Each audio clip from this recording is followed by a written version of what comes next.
Alhamdulillah wassalatu wassalamu ala Rasulillah wa ala alihi wa sahbihi wa mawalah wa la hawla wa la quwata illa billahi wa ba'du. Alhamdulillah, di malam ini kembali kita duduk di majelis ilmu di Masjid Nidaul Ilmi. Salawat dan juga salam tentunya kita hadiahkan kepada Rasul kita Nabi besar Muhammad sallallahu alaihi wasallam.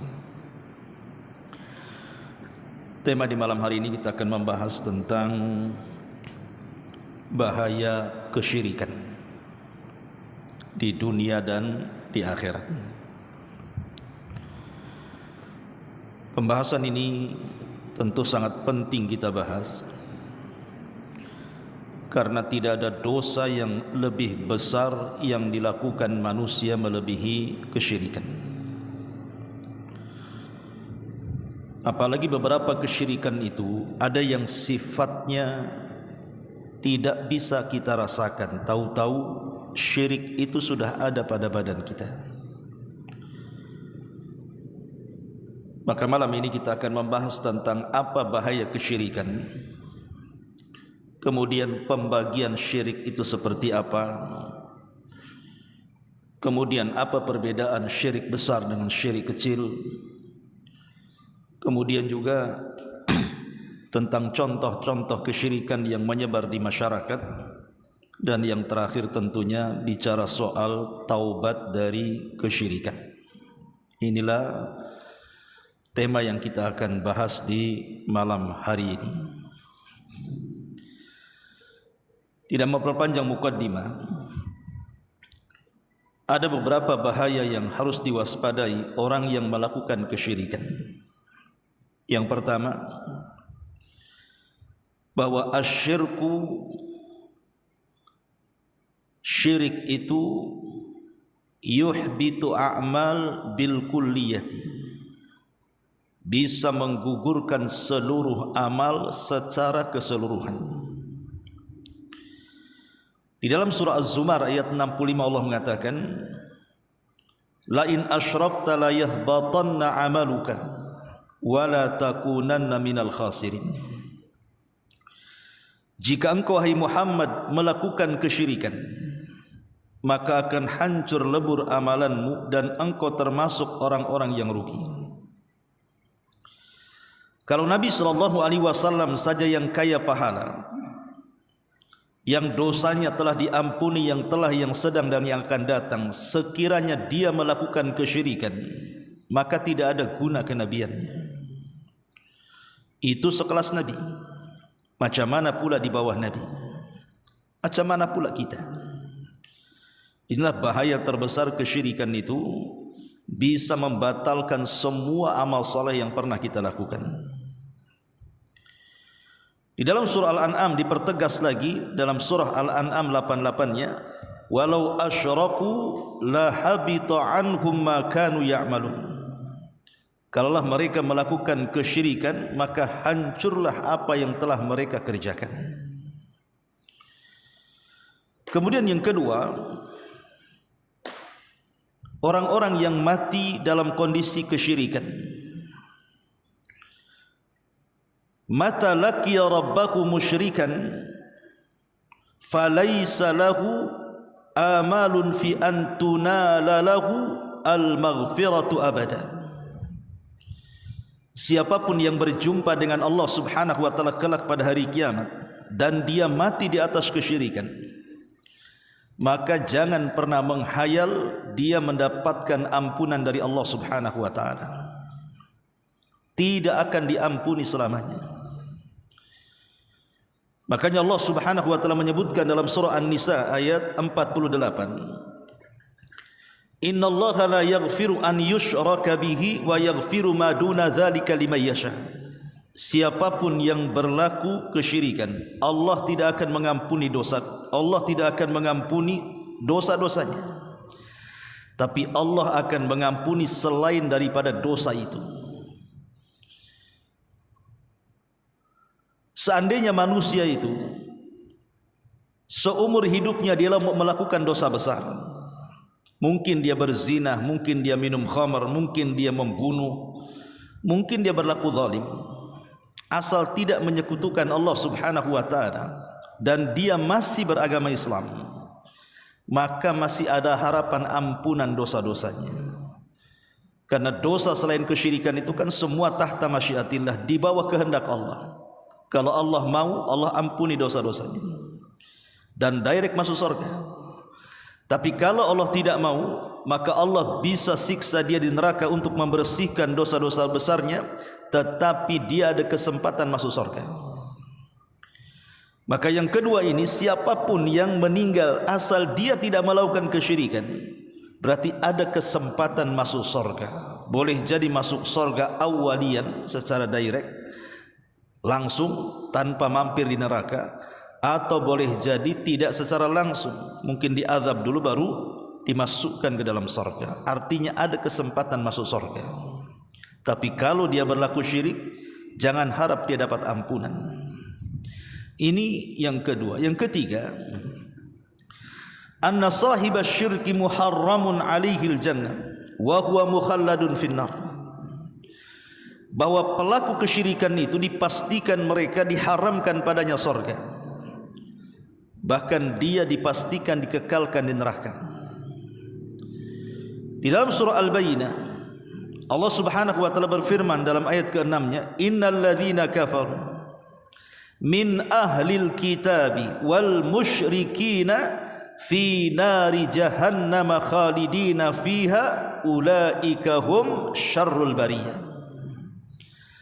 Sesungguhnya orang-orang kafir dari kalangan ahli kitab Yahudi dan Nasrani dan juga orang-orang musyrik, maka mereka masuk ke dalam jahanam, dikekalkan di dalamnya, dan mereka adalah seburuk-buruk manusia. Lihat, Allah katakan mereka seburuk-buruk manusia yang dimasukkan ke dalam jahanam dan dikekalkan di dalamnya.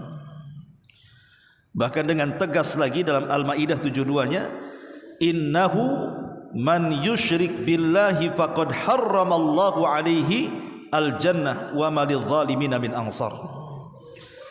Siapapun yang berlaku syirik, maka Allah haramkan padanya surga dan tempat duduknya neraka, dan bagi orang-orang zalim tidak ada penolong kelak pada hari kiamat. Subhanallah, di sini Allah Subhanahu wa taala menegaskan bahwa surga haram kepada sesiapa yang mati di atas kesyirikan. Kemudian yang keempat, wasyirku yubihu damal musyrik wa mana, bahwa pelaku kesyirikan itu bisa terhalalkan darahnya, bahkan halal hartanya untuk diambil. Kalau seandainya seseorang hidup di negara Islam dan berlaku hukum Islam. Jadi kalau hidup di negara Islam kemudian berlaku hukum Islam dan diterapkan betul-betul hudud dalam Islam, maka orang musyrik ini harus ditangkap, kemudian dipaksa untuk bertobat. Kalau tidak, halal darahnya dan juga halal hartanya.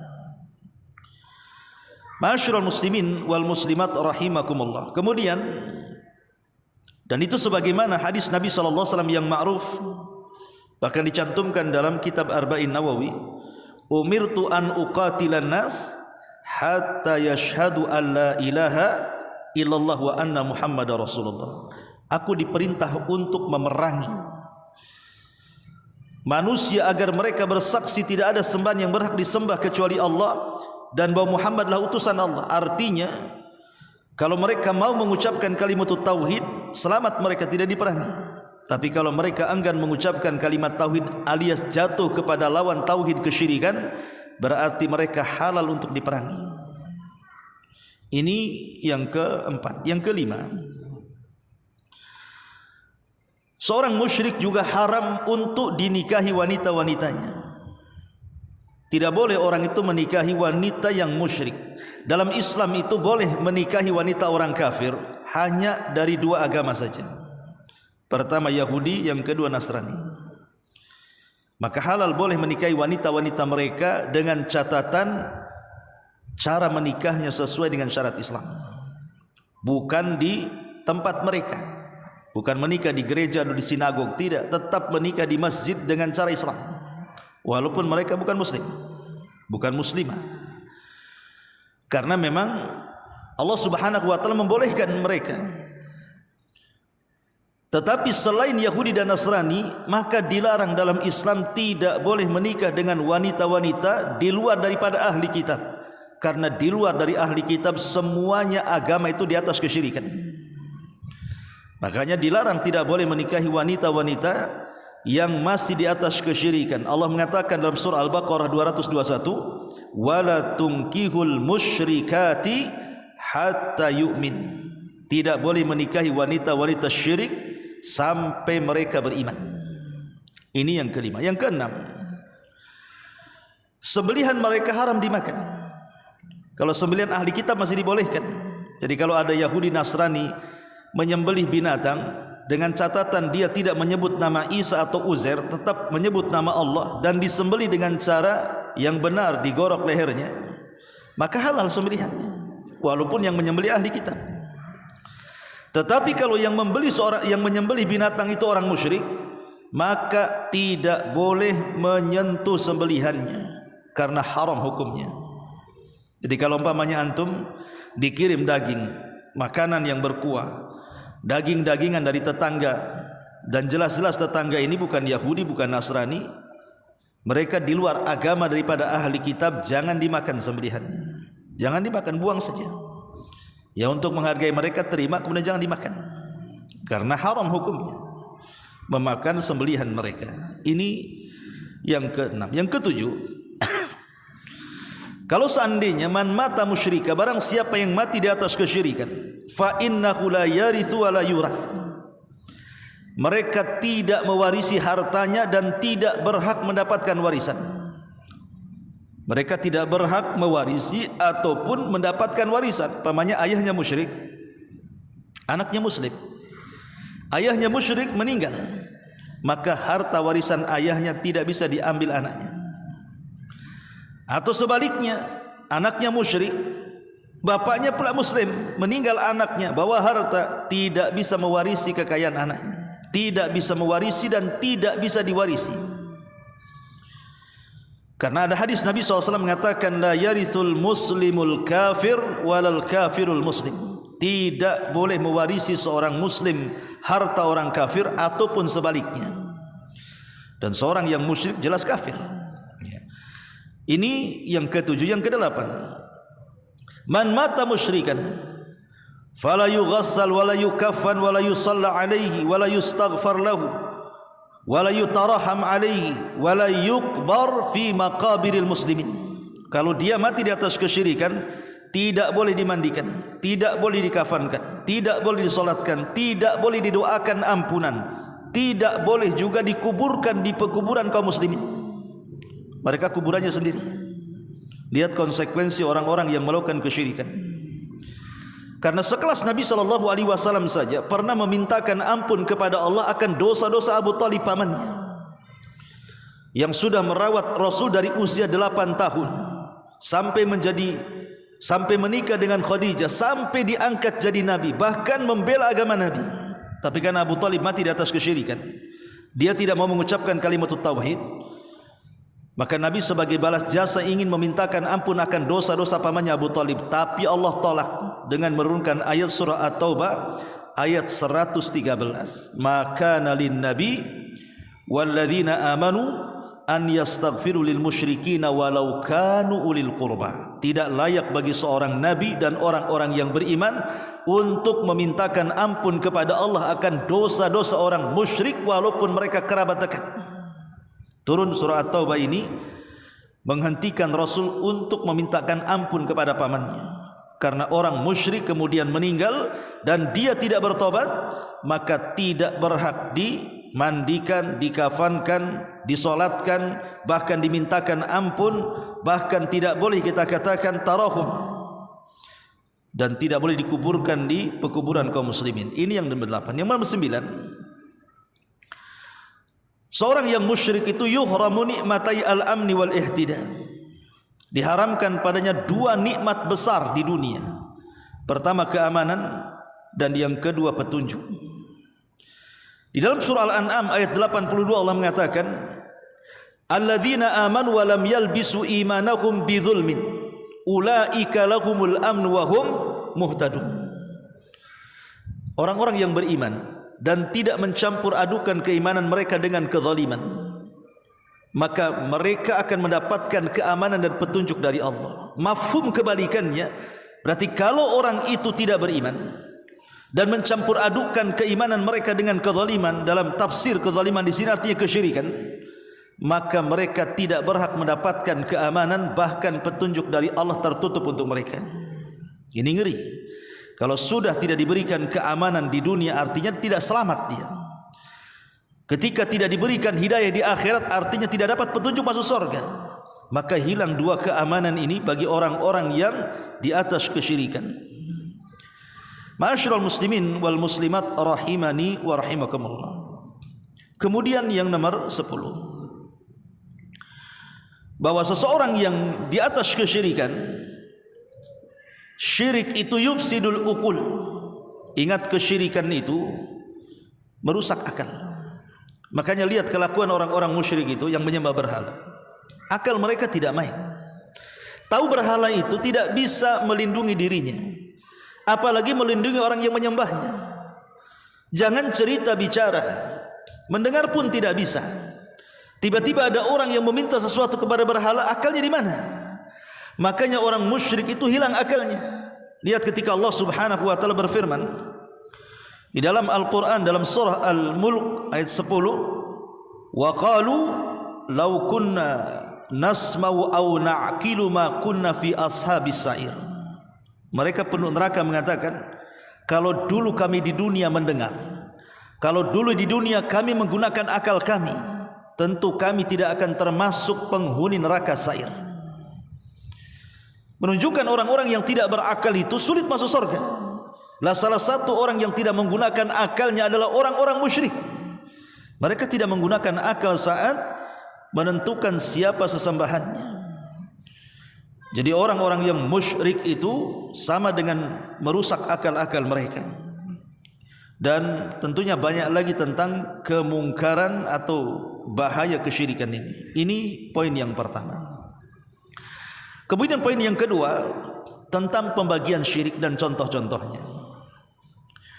Syirik itu ulama membagi, ada yang membagi dua, ada yang membagi tiga. Walaupun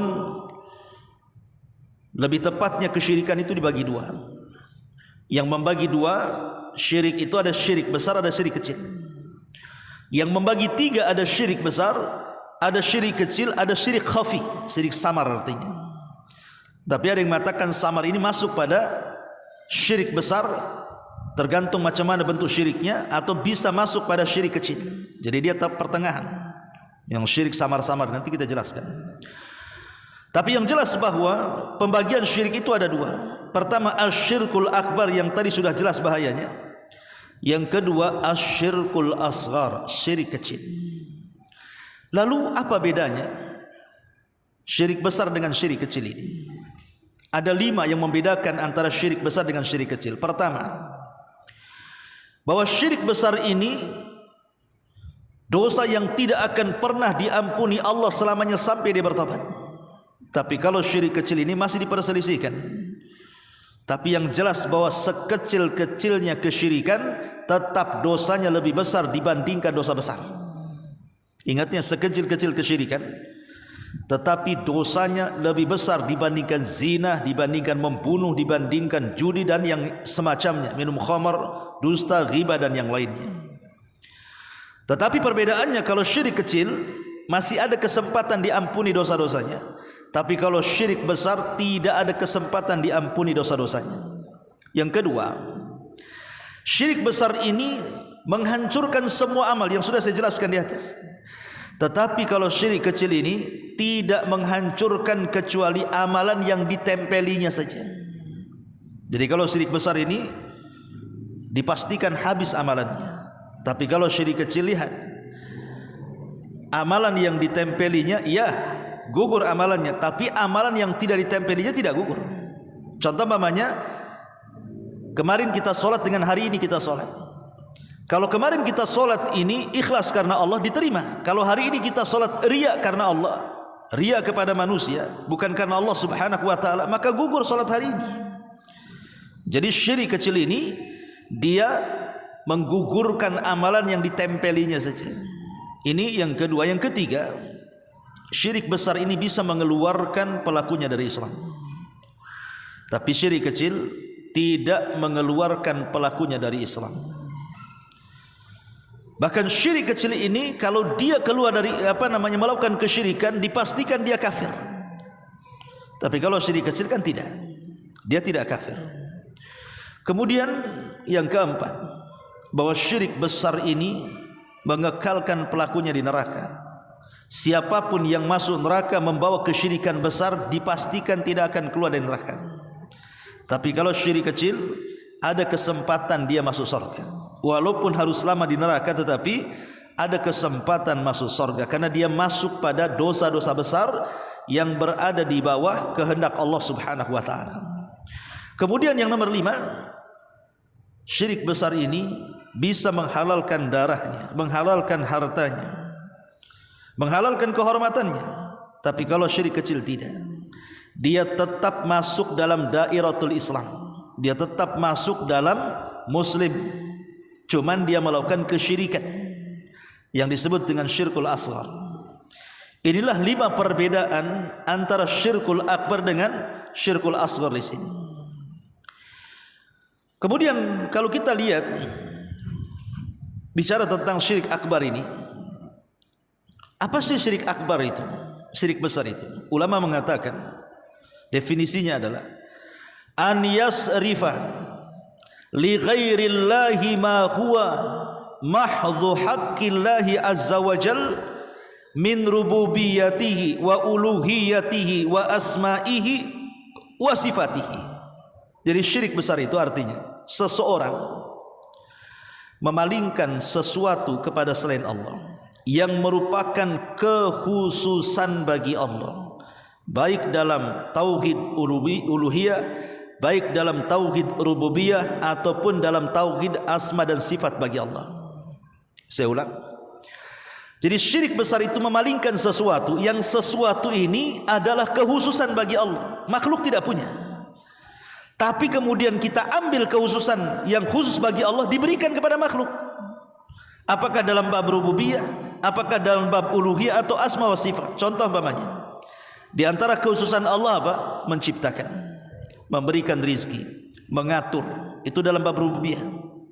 Kita yakin bahwa tidak ada yang menciptakan kecuali Allah, tidak ada yang mengatur kecuali Allah, tidak ada yang memberikan rizki kecuali Allah. Ini kekhususan Allah, tidak ada yang sanggup melakukannya. Tiba-tiba kita ambil kekhususan Allah ini, kita diletakkan di Nyi Roro Kidul umpamanya. Oh, Nyi Roro Kidul itu bisa mengatur lautan. Makanya harus kita persembahkan kepala kerbau untuk Nyi Roro Kidul. Nah, ini kesyirikan, syirik besar namanya. Kenapa? Karena mengatur walaupun sebagian kecil lautan itu tidak ada yang bisa kecuali Allah. Dia sudah mengambil kekhususan Allah diberikan kepada makhluk. Ah, ini syirik besar namanya. Karena definisinya mengambil sesuatu yang merupakan kekhususan bagi Allah yang tidak bisa dikerjakan makhluk, diambil, diklaim oleh makhluk bahwa dia sanggup melakukannya, padahal tidak sanggup. Ya. Maka atau umpamanya datang ke kuburan, kemudian meminta rizki di situ, atau meminta keturunan. Tidak ada yang bisa memberikan keturunan kecuali Allah. Adapun kemudian makhluk sekalipun dia orang soleh, wali sekalipun, dia tidak bisa memberikan keturunan. Tiba-tiba kita datang ke kuburan meminta, ya wali fulan, saya sudah menikah lama, tolong berikan keturunan. Ini syirkul akbar, syirik besar. Kenapa? Karena memberikan keturunan itu hak Allah. Kenapa pula diberikan kepada makhluk? Lah itu namanya memalingkan sesuatu yang merupakan kekhususan bagi Allah diberikan kepada makhluk, baik dalam bab rububiyah ataupun uluhiyah. Uluhiyah contohnya salat, puasa, zakat, haji dan ibadah-ibadah yang lain itu tidak boleh dipalingkan kecuali kepada Allah. Kalau kita memalingkan sesuatu ibadah kepada selain Allah, berarti dia telah melakukan kesyirikan dengan syirkul akbar. Kenapa? Karena ibadah itu kekhususan bagi Allah. Kalau kita palingkan kepada selain Allah, berarti kita melakukan syirkul akbar. Ini dalam bab uluhiyah.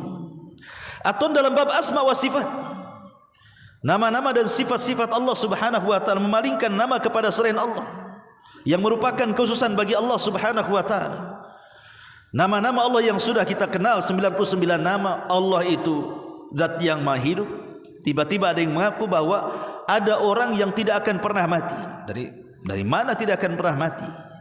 Kalau orang mengklaim dirinya tidak akan pernah mati seperti Allah, seperti Tuhan, syirik dia.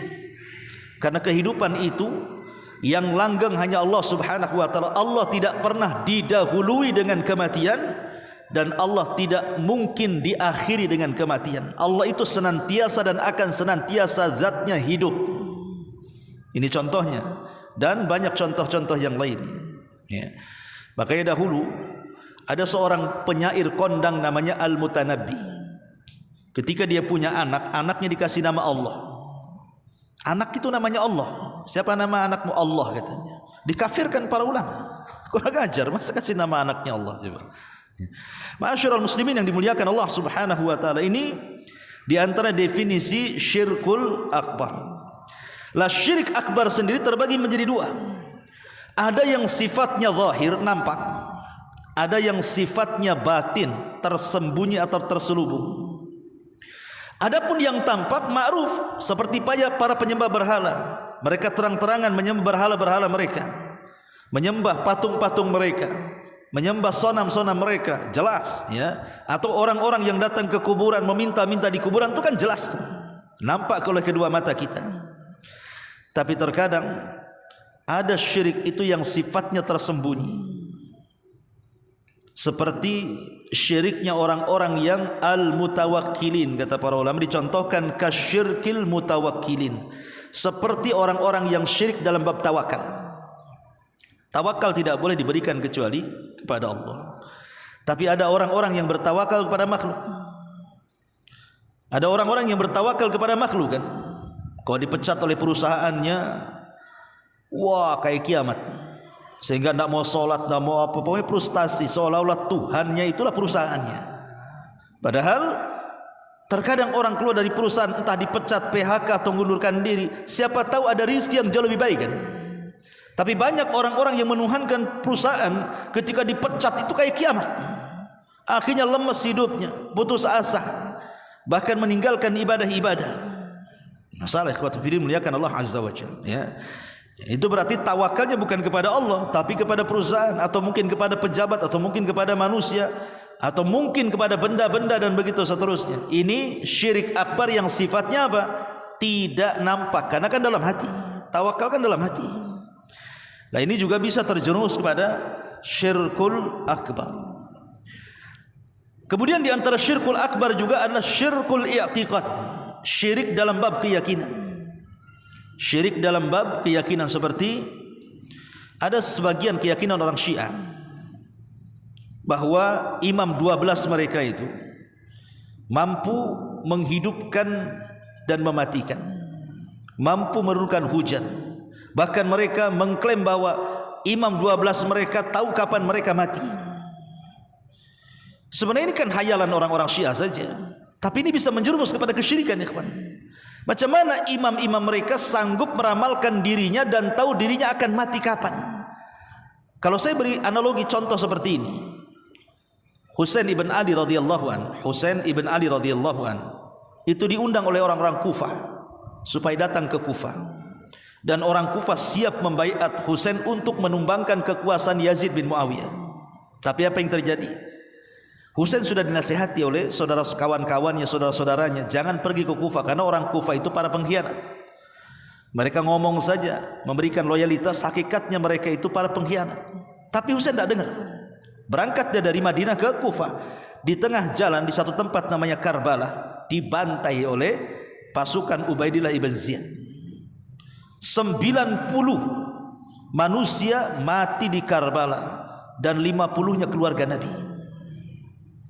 Pertanyaannya, kalau orang Syiah mengklaim bahwa imam mereka itu mampu mendeteksi kapan wafatnya, saya kira Husain tidak akan berangkat kalau dia tahu akan dibunuh. Saya yakin tidak akan berangkat kalau dia tahu akan dibunuh kan. Karena Husain tidak tahu dia akan dibunuh, makanya berangkat. Dan Allah sudah takdirkan begitulah pembunuhannya, dia mati syahid, dibunuh oleh pasukan Ubaidillah. Dari mana kalau begitu imam 12 mengetahui yang gaib? Lah ini kan sebuah kesyirikan mengklaim perkara-perkara yang gaib. Sesuatu yang gaib itu tidak ada yang tahu kecuali Allah. Qul la ya'lamul ghaiba illallah. Katakan ya Muhammad, tidak ada yang mengetahui yang gaib kecuali Allah. Itu Allah yang mengatakan dalam Quran. Masyaallah muslimin yang dimuliakan Allah Subhanahu wa taala. Sama Nabi juga. Nabi kalau seandainya di perang Uhud akan mengalami kekalahan, tentu Nabi tidak akan perang di Uhud. Pasti akan mengatur strategis yang lain, ya kan?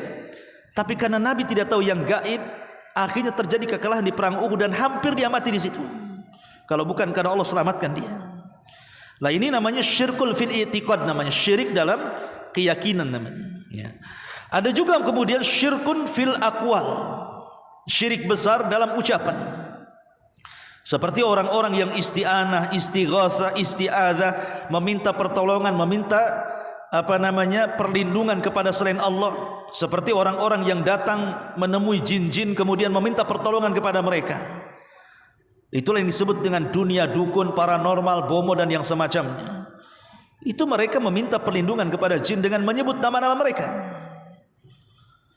Makanya kenapa dunia perdukunan itu lengket dengan dunia gaib, lengket dengan dunia spiritual kan itu. Makanya dukun itu pandai berdusta. Karena dia akan membawa perkara gaib, itu masalahnya. Lah orang-orang awam yang punya iman ya saja. Padahal mereka sedang berkomunikasi dengan jin dan menyebut nama mereka. Lah meminta pertolongan kepada jin dengan menyebut nama mereka, ini sama dengan isti'adzah li ghairillah, meminta perlindungan kepada Allah, dan ini kesyirikan yang sampai kepada syirkul akbar. Syirik besar. Ya. Jangan cerita orang yang jadi dukun. Orang yang datang ke dukun saja diancam dalam syariat. Kalau hanya bertanya tidak meyakini, sholatnya 40 hari ditolak. Kalau sampai bertanya kemudian diyakini, maka dia telah kufur, keluar dari Islam. Itu yang datang, cemana dukunnya. Ya. Ma'asyiral muslimin wal muslimat rahimani wa rahimakumullah. Termasuk syirik besar juga ada dalam al-af'al, perbuatan. Seperti orang yang salat menghadap berhala, orang yang sujud kepada selain Allah, menyembelih kepada selain Allah, bernazar kepada selain Allah dalam perbuatannya. Ini syirkul akbar, ikhwan. Menyembelih di kuburan, bernazar di kuburan, semua di kuburan itu syirkul akbar, bukan syirik kecil. Karena menyembelih itu ibadah, tidak boleh diberikan kecuali kepada Allah. Salat itu ibadah, tidak boleh diberikan kecuali kepada Allah. Sujud itu ibadah, tidak boleh diberikan kecuali kepada Allah. Makanya salat yang dibolehkan di kuburan itu cuma satu, salat jenazah. Kenapa? Karena tidak ada ruku dan sujud. Setiap salat yang ada ruku dan sujudnya tidak boleh salat di kuburan atau menghadap kuburan. Karena Rasul yang mengatakan la tusallu ilal kubur, jangan salat menghadap kuburan. Kecuali solat jenazah, itu pun bukan menghadap kuburan tapi menghadap kiblat, cuma di kuburan. Jadi contohnya seperti ini, umpamanya ada keluarga meninggal, kita masih di Padang, di Jawa, di Sumatera atau di mana, orang tua meninggal, pas datang sudah dikuburkan kemarin, maka kita boleh datang ke kuburan kemudian solat di samping kuburan, dibolehkan, tapi jangan menghadap kuburan, menghadap kiblat. Tapi solat jenazah, karena kenapa dibolehkan solat jenazah di areal kuburan? Karena dia tidak punya ruku, tidak punya sujud, dan ruku dan sujud tidak boleh diberikan kecuali kepada Allah. Ma'asyiral muslimin wal muslimat rahimani wa rahimakumullah. Dan banyak contohnya, nanti kita akan berikan contoh lanjut. Kita masuk pada pembagian syirkul asghar, syirik kecil. Syirik kecil ini memang definisinya selain daripada syirkil akbar, ya syirik kecil. Tapi apa definisinya syirik kecil ini? Memang dijelaskan bahwa setiap kesyirikan yang tidak sampai mencapai had syirkul akbar, maka dia syirkul asghar. Tapi kan definisi seperti ini akan sulit dipahami. Setiap yang bukan syirik besar maka syirik kecil. Iyalah kan, itu logika seperti itu. Kalau bukan syirik besar berarti syirik kecil kan. Maka sangat sulit mendefinisikan syirik kecil itu. Tetapi syirik kecil ini ada yang memang ditegaskan oleh Rasul bahwa dosa ini termasuk syirik kecil atas lisan Nabi. Contoh mamanya, Nabi SAW mengatakan, akhwafa ma akhafu alaikum asyirkul asghar. Sesuatu yang paling aku takutkan dan paling aku khawatirkan kepada kalian kalau kalian terjerumus kepada syirik kecil. Rasul menyebutkan syirik kecil, langsung menyebutkan syirik kecil. Kemudian sahabat bertanya, apa itu wahai Rasul yang kau takutkan dari syirik kecil itu? Maka Rasul mengatakan, ar-riya, orang yang berlaku riya, beribadah bukan karena Allah tapi karena manusia. Tapi riya sendiri bisa masuk pada syirkul akbar, bisa masuk pada syirkul asghar. Kalau memang seseorang itu memang kehidupannya hanya untuk riya saja, itu bukan syirik kecil, itu masuk syirik besar. Contoh mamanya, ada seorang mu'alaf, dia masuk ke dalam Islam itu bukan karena ingin mengambil hidayah, tapi karena ingin riya. Dia menikahnya karena menikahi wanita. Dia seorang muslimah, syaratnya harus menikah seorang muslimah, dia harus berpura-pura masuk Islam. Maka berpura-pura masuk Islam, kemudian hanya ingin supaya dipuji oleh istrinya dan mau menikah dengannya, atau dipuji oleh keluarganya supaya bisa menikahi putrinya. Ini bukan syirik kecil namanya, ini syirkul akbar. Masuk Islamnya percuma, karena masuk Islamnya bukan karena memang ingin mengambil hidayah, kan begitu. Karena riya mutlak dari awal, bukan karena Allah tapi karena manusia. Lain kalau dia seorang muslim kemudian dia melaksanakan sholat. Terkadang ada waktu-waktunya dia riya karena mungkin di sekitarnya ada orang-orang yang dianggap mulia, akhirnya dia bagusi sholatnya, dia bagusi bacaannya, dia bagusi gerakannya, dilama-lamain sholatnya. Ini namanya syirik kecil namanya, karena datangnya bukan dari awal, ya, sekonyong-konyong saja. Itu disebut syirkul asghar, nama syirik kecil. Termasuk syirik kecil adalah al-i'timad anil asbab wa adamul i'timad ala Allah. Terlampau menyandarkan kepada sebab dan lupa yang menciptakan sebab. Umpamanya terlampau yakin dengan obat. Obat ini pasti menyembuhkan. Harusnya dia katakan Allah yang menyembuhkan lewat perantara obat, kan itu. Tapi dia terlampau yakin dengan sebab dan lupa yang membuat obat, Allah Subhanahu wa taala. Dalam dunia pengobatan, sering saya ulang-ulang, ada 3 perkara yang harus antum pahami. Dalam dunia pengobatan itu harus ada 3 perkara yang harus dipahami. Pertama, ada obat itu secara nas Quran dan sunnah memang dia obat, makan.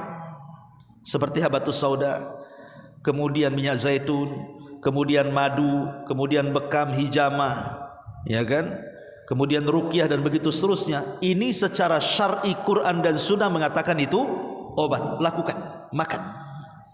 Walaupun kita tidak boleh meyakini 100% jadi obat, karena ada yang cocok di bekam, ada yang tidak cocok di bekam. Ada yang makan madu dia cocok sembuh, ada yang makan madu juga tak sembuh, ya. Tetapi secara umum mereka adalah obat. Itu semua adalah obat karena Quran mengatakan seperti itu, hadis mengatakan seperti itu. Maka yang seperti ini tidak terlarang. Yang kedua, ada jenis-jenis obatan itu memang Quran tidak menyebutkan itu obat, hadis juga tidak mengatakan itu obat, tetapi ada penelitian seksama yang sangat dalam oleh orang-orang yang ada di farmasi, kedokteran, herbalis atau yang lainnya. Setelah di lab, rupanya ini daun kalau direbus diminum bisa menyembuhkan penyakit ini karena ada zat-zat ini. Ini akar-akaran ini kalau direbus diminum airnya akan bisa menyembuhkan karena dalam akar ini terdapat zat ini dan begitu seterusnya, dan sudah diteliti. Walaupun Quran tidak mengatakan itu obat, hadis Nabi tidak mengatakan itu obat, tapi karena sudah diteliti dan barangnya bukan barang haram, semua halal, dedaunan, akar-akaran, buah-buahan dan begitu seterusnya atau biji-bijian, maka silahkan konsumsi, itu obat. Yang jadi masalah itu yang ketiga, Quran tidak mengatakan itu obat, hadis mengatakan itu tidak obat, penelitian pula tidak ada bahwa itu obat, tiba-tiba dijadikan obat. Itu masalah namanya, menjadikan sebab yang bukan sebab. Dan itulah biasanya dilakukan oleh dukun-dukun yang ngaku sebagai tabib. Datang ke dukun, tentu dikasih keris petir katanya, ini bisa ngobati. Tahu-tahu dikasih musab kecil nonet yang bisa ini simpan ini. Kemudian dikasih tasbih karomah katanya. Kemudian dikasih lagi benang.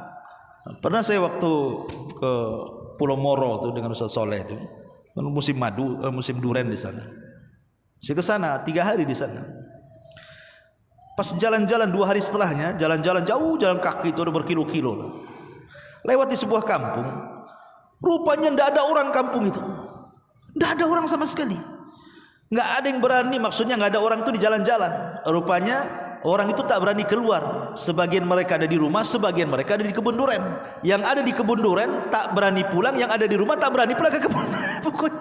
Jadi ketika kita keluar di situ rame-rame, jadi orang itu udah deg-degan kan itu. Kok berani gitu ya? Rupanya ada keyakinan di Polo di sana itu bahwa dalam setahun itu ada hari-hari tertentu itu akan membawa sial. Maka mereka tinggal di rumah atau di kebun dan tidak pulang. Yang saya herankan ketika itu ada anak-anak kecil yang banyak sekali di situ. Rata-rata membawa benang warna kuning.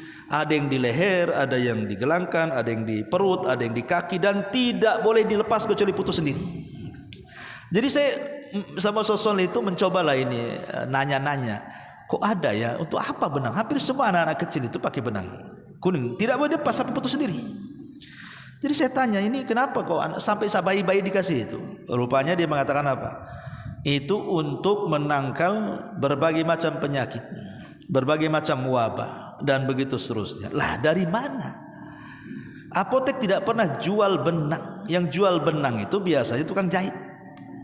Nggak ada hubungan kaitan dengan penyembuhan. Kalau mau buat celana ya, tapi kalau mau menyembuhkan penyakit nggak mungkin datang ke tailor, datangnya ke apotek, ke dokter kan begitu.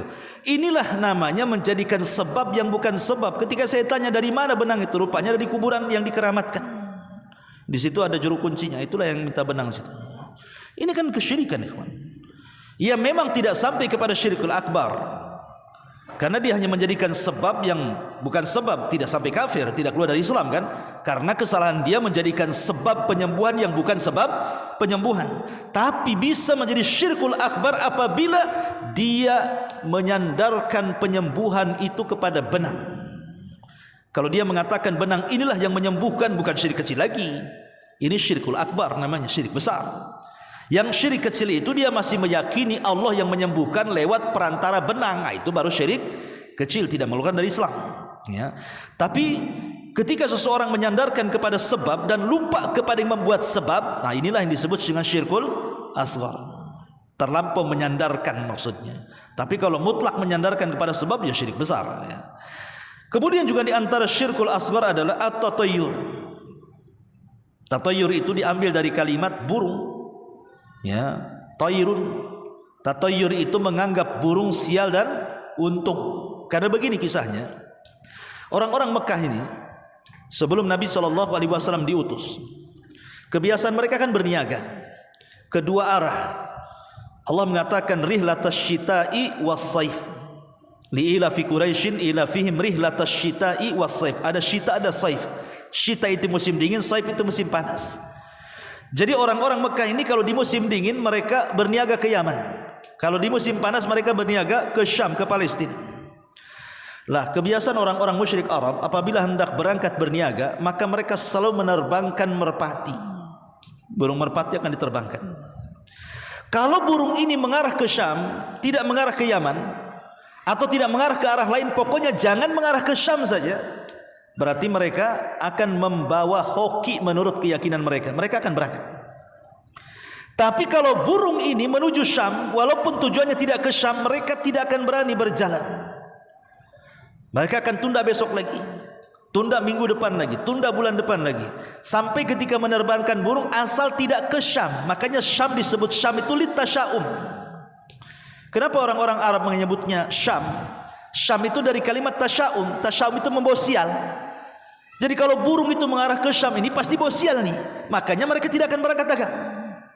Lah sejak itulah Islam datang dan mengharamkan tatayyur. Tidak boleh menyandarkan keuntungan dan kebuntungan usaha itu kepada seekor burung ya, itu tatayyur namanya. Itu di zaman jahiliyah, ikhwan. Tapi di zaman sekarang berkembang tatayyur itu. Bukan hanya sekedar ke burung saja. Kalau dulu zaman saya masih kecil-kecil di desa-desa itu ada namanya burung perukutut. Ini kalau sudah dia bersuara tutut-tutut gitu apa gitu ya, entah agak panjang atau apa gitu. Oh ini burung ini bohok ini. Dipelihara atau dijual mahal tuh. Ya kalau zaman dulu ya. Tapi rupanya beralih bukan ke burung saja. Dan anehnya di negeri kita ini tatoyurnya musim-musiman. Dulu ada ikan lohan, makin besar nong-nongnya katanya makin hoki. Tapi sekarang makanya ikan lohan mahal zaman dulu kan. Sekarang ada harganya, digoreng sekarang ikan lohan tuh. Ya. Kemudian muncul juga apa namanya daun janda bolong. Tahu kan daun janda bolong yang besar-besar itu? Kenapa itu sejarahnya disebut janda bolong? Apa ada janda yang nggak bolong ya? Nggak paham ya. Tapi yang jelas bahwa itu pohon itu diyakini membohoki kan. Akhirnya sampai mahal, naudzubillah. Sampai nggak ada orang kebeli ratusan juta. Sekarang mana ada? Mau janda bolong, mau rapat tetap aja murah sekarang. Musim-musiman tatoyurnya kan. Kemudian apalagi dulu itu? Dulu pernah tahun-tahun kapan itu yang orang demam batu akik itu? Semua orang jual batu akik. Subhanallah. Tidak ada pasar kecuali ada orang jual batu akik itu. Sampai di warung-warung Padang sendiri, standnya itu ada orang jual batu akik itu. Di warung Padang padahal. Nyari batu akik ke warung Padang. Ya. Di Nagoya itu saya pernah mau beli warung Padang, kok ada orang jual batu akik di situ. Masya Allah, udah berkembang warung Padang jadi orang jual batu akik gitu. Dan semua gedabus, menurut saya itu semua penjual batu akik itu pendusta. Kenapa? Karena dipromosikan tuh batu-batu tuh. Ini batu ini batu mantap ini Pak katanya. Ini merah delima nih, ini bagus nih. Ini kalau untuk jualan laris. Kamu sendiri nggak laris kok. Padahal kamu yang jual itu batu itu. Memang orang-orang jualan jimat itu semua pendusta. Kalau dibilang ini hoki membawa keberuntungan, kau sendiri nggak beruntung. Kenapa kau jual batu akik? Kenapa nggak jadi pengusaha saja? Nah ini kan hal-hal yang seperti ini. Tapi kan demam batu akik sebentar saja kan. Sekarang hilang pula itu batu akik itu pada kemana? Kecuali kalau batu akik itu dari emas gitu. Iyalah emasnya bukan batu akiknya yang mahal. Tapi yang jelas bahwa tatoyur ini berkembang. Makanya kemudian definisi tatoyur dalam ulama akidah itu sesuatu yang sifatnya dilihat, sesuatu yang sifatnya didengar, sesuatu yang sifatnya dimimpikan. Kemudian diyakini bahwa apa yang didengar, apa yang dilihat, apa yang dimimpikan, apa yang dirasakan itu membawa untung dan buntung, maka itu disebut tatoyur. Ketika kesemutan tangan kanan, wah ini dapat rezeki. Ketika kesemutan tangan kiri, ini akan datang debt collector. Nah ini dari mana coba? Anak gadis tidak boleh duduk di pintu, nanti jauh jodohnya. Perasaan makin duduk di pintu makin dekat jodohnya, dilihat orang hari-hari kan itu. Kemudian juga ada orang kalau seandainya wanita hamil, kemudian suaminya mau mandi, maka anduknya tidak boleh lilit di leher katanya. Nanti anaknya kelilit ususnya. Naudzubillah. Ini dari mana coba? Ini tatoyur namanya. Tidak ada yang seperti ini. Apa kaitan bapaknya gulung-gulung anduk di leher tiba-tiba mempengaruhi kepada anaknya, nanti kemudian tali pusarnya akan melilit leher anak janinnya? Ini tatoyur semua. Nggak ada yang seperti itu. Ya. Tidak ada yang seperti itu. Dan di negeri ini paling kaya. Di negeri kita ini tato ini paling kaya ya kawan. Paling kaya. Contoh saja umpamanya antum naik mobil atau naik motor, nabrak kucing. Ya. Kucing ini kalau tidak dihormati seperti manusia, ya dikafani, dihormati, dikuburkan dengan layak, itu akan membawa kecelakaan itu. Kemudian diyakini sebenarnya kenapa terjadi kecelakaan setelah dia nabrak kucing? Karena dia termakan berita hoax. Bahwa siapa yang nabrak kucing, kalau kucing itu tidak dikuburkan dengan baik, maka dia akan mengalami kecelakaan. Maka setan datang membayang-bayangi dia. Coba kalau tidak ada keyakinan seperti nabrak kucing sama dengan nabrak ayam, nggak mungkin dia. Apa bedanya nabrak kucing dengan nabrak ayam? Nabrak ayam, nabrak entok, nabrak suang atau yang lainnya, sama saja semua binatang. Tidak ada bedanya. Yang menjadikan kemudian keyakinan seperti itu itulah disebut dengan tatayur namanya. Atau zaman dulu ketika ada melihat gagak di tengah malam, ini ada orang mati nih, hati-hati jangan ada yang tidur, nanti kita yang mati katanya. Jadi satu malam suntuk itu gara-gara melihat burung gagak, sampai pagi dia tak mau tidur karena pasti ada orang mati katanya. Lah ini kan perkara-perkara seperti ini, naudzubillah, melihat burung hantu dan begitu seterusnya, macam-macam lah. Kalau antum lebih paham, bahkan di beberapa daerah kan tatayurnya beda-beda tuh. Ya, satu daerah dengan daerah yang itu mesti punya tatayur. Lah Islam datang menghapuskan karena itu kesyirikan. Tatayur itu bagian daripada kesyirikan syirkul asghar. Ya. Ataupun namanya gambaran kesyirikan yang lainnya, maksudnya masuk dalam kategori syirkul asghar juga. Dalam bentuk ucapan. Seperti ucapan yang sering di masyarakat kita dengar, kalau saya tadi tidak keluar, tentu saya tidak akan kecelakaan. Atau umpamanya ada orang tua mengatakan, "Enggak usah keluarlah nak," katanya. Sudah di rumah saja. Nekat anaknya. Tahu-tahu betul-betul kecelakaan. Apa kata orang tua? Tuh kan kewalat dengan orang tua katanya. Orang tua jangan keluar, coba tidak keluar dia tidak celaka. Ya, coba tidak jalan ke sini tidak jatuh. Kalau bukan karena anjing tetangga yang gonggong, habislah rumah si kecurian. Kalau bukan karena dokter ini yang mengoperasikan istri saya, suami saya, anak saya, sudah mati anak saya. Ini kalimat syirik, ikhwan. Tidak boleh. Ya. Karena kalimat seperti ini walaupun biasa ya terucap di masyarakat, tetapi di sini menafikan adanya Allah di situ. Harusnya bahasanya ditata. Bahasanya seperti ini, kalau bukan karena Allah, kemudian, dan enggak boleh pakai dan. Lihat, Islam itu mengatur bagaimana kita memuliakan tauhid. Kalau bukan karena Allah, kemudian dirimu wahai dokter, maka tentu anak saya akan parah penyakitnya. Alhamdulillah jadi sembuh. Ya. Itu pun harus menggunakan bahasa kemudian. Dalam bahasa Arab itu menggunakan kalimat summa, bukan waw.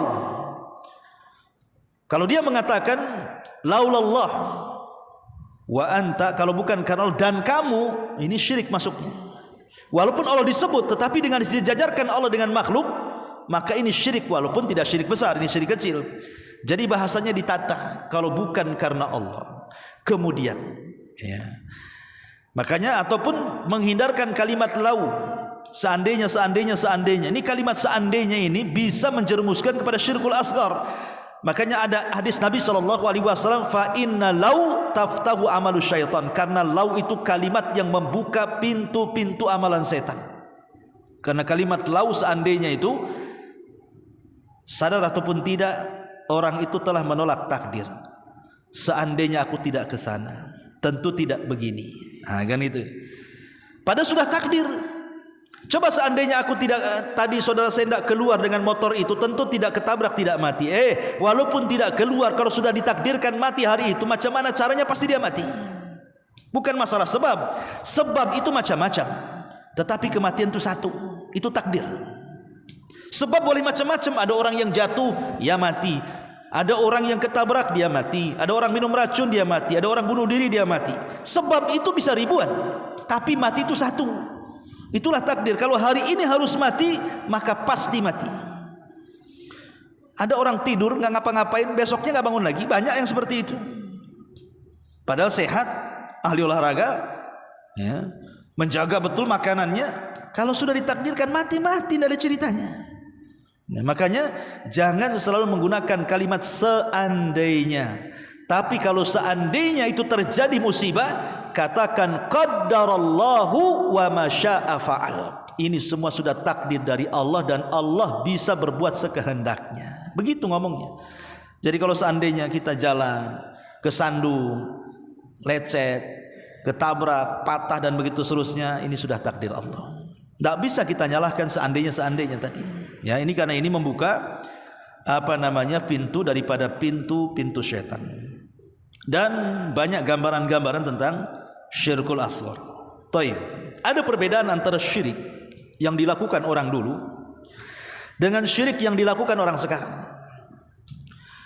Yang pertama, syirik orang dulu itu rata-rata mereka menyembah Allah di saat mereka susah, tapi di waktu senang mereka datang ke berhala dan meminta-minta. Itu orang-orang jahiliyah di zaman itu. Mereka melakukan kesyirikan itu di waktu senang saja. Di waktu susah tidak pernah melakukan kesyirikan orang musyrik itu. Contoh, Abu Jahal itu punya anak namanya Ikrimah bin Abi Jahal. Ikrimah bin Abi Jahal itu salah satu nama yang ditarget Nabi tidak akan dapat pengampunan kecuali dibunuh. Ketika terjadi Fatu Mekah, kan ada nama-nama orang yang data oleh Rasul, orang-orang ini tidak bisa dapat pengampunan, tangkap bunuh. Tapi secara umum semua penduduk Mekah itu diampuni oleh Rasul. Ketika terjadi Fathu Mekah, Rasul memandang orang-orang yang pernah menyakiti dia dan keluarganya, menyakiti sahabatnya, dipandang satu-satu. Tapi Rasul mengatakan apa? Idhabu fa antumut tulaqo, pergi kalian sudah dimaafkan. Tetapi ada orang-orang yang tidak dimaafkan oleh Nabi. Salah satunya Ikrimah bin Abi Jahl. Karena ketakutan lari dia ke Syam naik perahu. Dengan orang-orang yang diponis tidak akan dapat pengampunan. Rupanya perahu di tengah lautan diombang-ambing sama gelombang. Ketakutan orang-orang yang ada di perahu itu. Salah satu di antara orang yang di perahu menasihati, kalau kita tidak meminta pertolongan kepada yang di langit, maksudnya Allah Subhanahu wa taala, tentu kapal kita akan karam. Maka kita harus berdoa kepada dengan cara ikhlas, minta supaya kita diselamatkan. Lah di situ Ikrimah bin Abi Jahl mendengar dan mengatakan, ya Rabb, kalau memang engkau adalah Tuhanku dan apa yang didakwahkan Muhammad itu benar katanya, dan kau selamatkan hari ini, ku janji aku akan datang menemui Muhammad dan aku akan masuk Islam. Subhanallah, akhirnya Allah takdirkan selamat tuh kapal, balik lagi ke Mekah, selamat. Dari situlah Ikrimah sadar bahwa selama ini sesembahannya tidak ada gunanya. Dia datang kepada Rasul kemudian masuk Islam, dan baik keislamannya Ikrimah bin Abi Jahl itu. Sehingga Allah Subhanahu wa taala berfirman, fa idza raqibu fil fulki da'awullaha mukhlishina lahuddin falaman najahum idahum musyrikun. Apabila mereka berada di atas kapal kemudian diombang-ambing dengan bahtera yang sangat dahsyat, mereka pun berdoa ikhlas kepada Allah. Tapi ketika kapal diselamatkan, mereka melakukan syirik lagi. Dari sini menunjukkan bahwa orang-orang musyrik di zaman jahiliyah itu, kalau di waktu susah, tidak ada yang datang ke Lata, Uzza, Manat, Hubal, tidak ada. Mereka langsung kepada Allah Azza wa Jalla.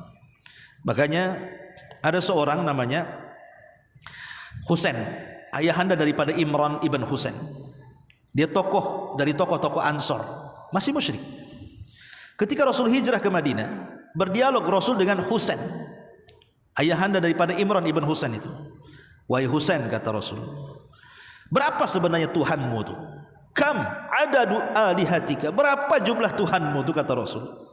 Kata Husain, jumlah Tuhanku ada 7 katanya. Kemudian dia mengatakan, sittatun fil ardi wa wahidun fis sama. Yang 7 itu, yang 6 ada di bumi, yang 1 ada di langit katanya. Jadi mengakui ada Tuhan di langit 1, ada 6 Tuhan di bumi, Lata, Uzza, Manat, Hubal dan yang lainnya itu. Kemudian Rasul mengatakan, mana kuat? Tuhan yang 6 di bumi atau Tuhan yang 1 di langit katanya. Kata Husain, ya yang di langit lebih kuat. Kemudian kata Rasulullah, kalau seandainya engkau sakit, anakmu sakit, keluargamu sakit, kemana kau arahkan doamu? Ke yang di atas atau ke yang 6 berhalamu? Maka Husain mengatakan, ke yang di atas katanya. Baik, kalau engkau mencari rizki, kau minta kepada siapa rizki yang akan diberikan kepadamu? Kepada 6 berhala yang ada di bumi ataukah kepada Tuhan yang ada di langit? Dia mengatakan kepada yang di langit. Kemudian Rasul mengatakan, berarti yang di langit lebih kuat dibandingkan Tuhan yang di bumi. Ya, kata Husain, seandainya kau tinggalkan Tuhan yang di bumi yang 6 itu, kau fokus dengan yang di atas, kira-kira yang 6 itu demo enggak Tuhanmu tuh? Kata Rasul, kira-kira dia akan mencelakakan kamu enggak? Tiba-tiba kemudian menyerang Tuhan yang di langit 1 tuh. Kata Husain, oh tidak bisa, karena yang di atas lebih kuat katanya. Coba ingat, itulah dialognya orang-orang musyrik. Akhirnya kemudian setelah lama dialog dengan Rasul, diberikan logika-logika oleh Nabi SAW, masuk Islam dia. Ya, ini menunjukkan apa?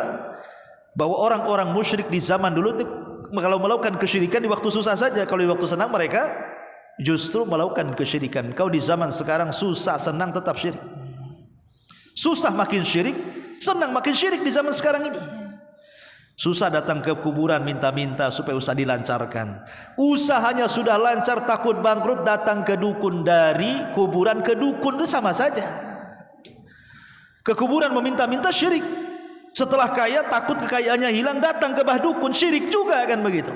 Ini makanya kenapa kesyirikan di zaman dulu lebih ringan dibandingkan kesyirikan di zaman sekarang. Ini satu. Yang kedua, kalau orang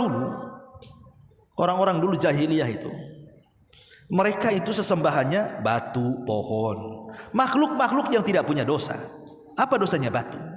Apa dosanya pohon? Tidak ada. Ya. Ataupun kalau memang menyembah orang-orang soleh yang sudah meninggal, memang jelas-jelas kesolehannya, bukan kaleng-kaleng kesolehannya. Memang mereka orang soleh, jadi jelas kesolehannya. Tapi kalau orang sekarang ini yang nyembah kuburan itu tidak tahu ini kuburan ini dulu semasa hidupnya soleh, ketoleh, tidak tahu kita. Dia orang baik, orang fasik, kita tidak tahu. Yang jelas kata orang itu wali, itu kata orang. Ya, lah ini masalah kan begitu. Makanya orang dulu kesyirikannya lebih ringan dibandingkan kesyirikan di zaman sekarang. Yang ketiga, di zaman jahiliyah tidak ada keyakinan itu Allah masuk kepada tubuh manusia. Tidak ada. Orang jahiliyah tidak pernah mengatakan seperti itu. Hatta Abu Jahal, Abu Lahab, tidak ada yang mengatakan Allah itu menyatu dengan makhluk. Di atas kesyirikan dan kejahilian mereka loh ya. Tapi di zaman sekarang ada pula orang meyakini bahwa Allah itu bisa menyatu dengan makhluk. Dalam bahasa Jawa itu istilah manunggali kaula Gusti. Allah itu menyatu dengan alam. Bahkan lebih parah lagi, bukan dengan alam, dengan manusia. Itu disebut dengan akidah hululiyah namanya. Akidah hululiyah, Allah bersatu dengan makhluk seperti kopi, gula, teh, jadi satu, kayak gitu lah campurnya. Belakangan kemudian orang-orang yang berpemahaman seperti ini apa? Karena Tuhan sudah berada di badan dia, sehingga tidak ada kewajiban untuk melaksanakan yang wajib-wajib. Sudah mulai meninggalkan sholat, puasa, zakat, haji, pokoknya enggak ibadah lagi. Untuk apa ibadah? Tuhan sudah ada dalam hati saya, sudah ada badan saya. Ya, orang yang beribadah itu harus bagi mereka yang Tuhannya belum masuk ke badan, gitu, masih di luar. Istilah dengan syariat. Kalau sudah tingkat ma'rifat beda, karena sudah masuk kan, enggak perlu lagi. Berdalil pula dengan Quran, wa'budullaha hatta ya'tiyakal yakin, sembahlah Allah sampai datang keyakinan. Berarti saya sudah yakin, tidak perlu menyembah Allah. Maksud keyakinan di situ mati, sembah Allah sampai mati, sampai yakin pula. Karena sudah ma'rifat kan yakin tuh. Berarti tidak perlu menyembah Allah lagi. Ini kan gimana? Bahkan ada pemahaman inna salata li dzikri, Allah mengatakan salat itu untuk mengingat aku. Aku kalau sudah ingat Allah tak perlu salat lagi katanya. Karena inti salat itu untuk mengingat Allah. Aku sudah ingat. Sing penting eling udah cukup, tak perlu salat katanya. Jadi dalilnya itu sing penting eling tadi. Yang penting ingat Allah, dan enggak perlu salat gitu. Salatnya eling itu tadi. Gimana? Orang yang paling eling itu Nabi. Dia tidak pernah meninggalkan salat. Dia tidak pernah meninggalkan, bahkan salat malam wajib bagi dia. Bahkan kakinya pecah-pecah pula. Itu orang yang paling eling di dunia, Nabi SAW. Ini Anda bukan Nabi. Kemudian membuat kaedah yang jauh lebih sesat lagi. Dia mengatakan apa? Maqamul wilayah aula min maqamin nubuwah. Bahwa kedudukan seorang wali jauh lebih tinggi dibandingkan seorang nabi. Wajar Nabi masih sholat, karena wali lebih tinggi dibandingkan nabi. Kan kurang ajar namanya. Macam mana wali lebih tinggi daripada nabi? Dalilnya apa? Nabi Musa belajar kepada Khidir, gitu. Khidir kan wali, Nabi Musa ini nabi dan rasul. Kedudukan Nabi Musa itu lebih tinggi nabi dan rasul. Kenapa belajar kepada wali katanya? Jangan salah, Nabi Musa belajar kepada Khidir itu karena dia dihukum oleh Allah. Gara-gara ada orang bertanya, wahai Musa, ada enggak orang lebih alim dibandingkan kamu? Kata Nabi Musa, enggak ada. Lupa Musa mengucapkan insya Allah. Makanya Allah hukum Nabi Musa. Ada tuh Khidir, kau belajar sama dia. Tapi ingat, walaupun Musa belajar kepada Khidir, bukan berarti Khidir lebih mulia dibandingkan Musa. Tidak, Musa lebih mulia dibandingkan Khidir. Musa itu ulul azmi, dia nabi, dia rasul, dia diturunkan Taurat. Khidir apa? Dia bukan nabi. Diperselisihkan kenabiannya, ada yang mengatakan nabi, ada yang mengatakan wali. Masih diperselisihkan oleh para ulama. Apalagi setingkat rasul, apalagi ulul azmi. Lalu kenapa Nabi Musa belajar kepada dia? Sudah saya katakan tadi, karena memang perintah Allah. Allah yang perintahkan belajar, gara-gara Nabi Musa terpeleset lidahnya. Sifat manusianya datang sombong. Tidak ada yang orang lebih alim daripada aku, kata Nabi Musa. Kata Allah, ada. Ya, makanya kemudian Khidir pun ngomong dengan Nabi Musa ketika di atas perahu dalam hadis yang sahih itu. Wahai Musa, ilmu yang kau miliki aku tidak tahu, sebagaimana ilmu yang kau miliki kau tidak tahu. Artinya masing-masing punya ilmu di sini kan.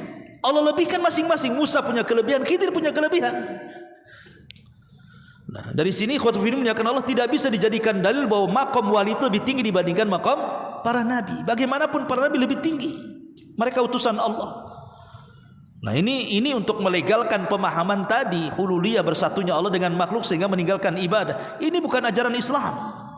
Ya. Dan merendahkan orang lain yang kata mereka kalau baru tingkat syariat itu antum enggak ada apa-apanya. Antum kalau ketemu dengan orang ini antum diremehkan. Diremehkan walaupun antum salat 5 waktu, tepat waktu salat sunnahnya, ngajinya rajin, enggak ada apa-apa di mata mereka karena antum masih tingkatan TK. Mereka sudah menganggap S1, S2, doktor, profesor. Padahal terbalik, antum yang sudah profesor, mereka yang masih TK sebenarnya. Makanya orang berjumpa dengan orang seperti ini kita diremehkan jadinya. Antum masih tingkatan syariat, belum sampai kepada hakikat. Ya. Ma'asyiral muslimin yang dimuliakan Allah Subhanahu wa taala, inilah di antara contoh kesyirikan tempo dulu dan kesyirikan di zaman sekarang. Adapun yang terakhir, karena waktu juga, tentu karena syirik ini dosa yang paling besar, maka tidak bisa dia dihapus dan digugur dosa itu dengan sholat, dengan puasa, dengan wudu. Walaupun Rasul mengatakan sholat 5 waktu ke sholat 5 waktu yang bisa menggugurkan dosa, umrah satu ke umrah berikutnya bisa menggugurkan dosa, wudu tetesannya bisa membawa dosa dan menghancurkannya. Ini dosa-dosa kecil. Kalau dosa besar tidak bisa dihilangkan dengan sholat, dengan umrah, dengan wudu, dengan sujud, ruku dan begitu seterusnya. Maka dosa syirik karena dosa yang paling besar harus ada taubatan nasuha. Tobat yang betul-betul tobat yang ikut syarat tobatnya. Satu, dia harus meninggalkan kesyirikannya. Yang kedua, dia harus menyesal dari kesyirikannya. Yang ketiga, tidak mengulang lagi kepada kesyirikannya. Ini harus ada. Kemudian yang keempat, dia buktikan dia meninggalkan kesyirikan itu dengan mempelajari tauhid. Ikuti perbuatan buruk dengan kebaikan. Kalau dulu melakukan kesyirikan, sekarang tegakkan tauhid. Baru taubatnya diterima oleh Allah Subhanahu wa taala. Wallahu alam, ini di antara bahaya kesyirikan. Subhanaka wa bihamdika asyhadu an la ilaha illa anta astaghfiruka wa atubu ilaik. Allahu taala alam. Assalamualaikum warahmatullahi wabarakatuh.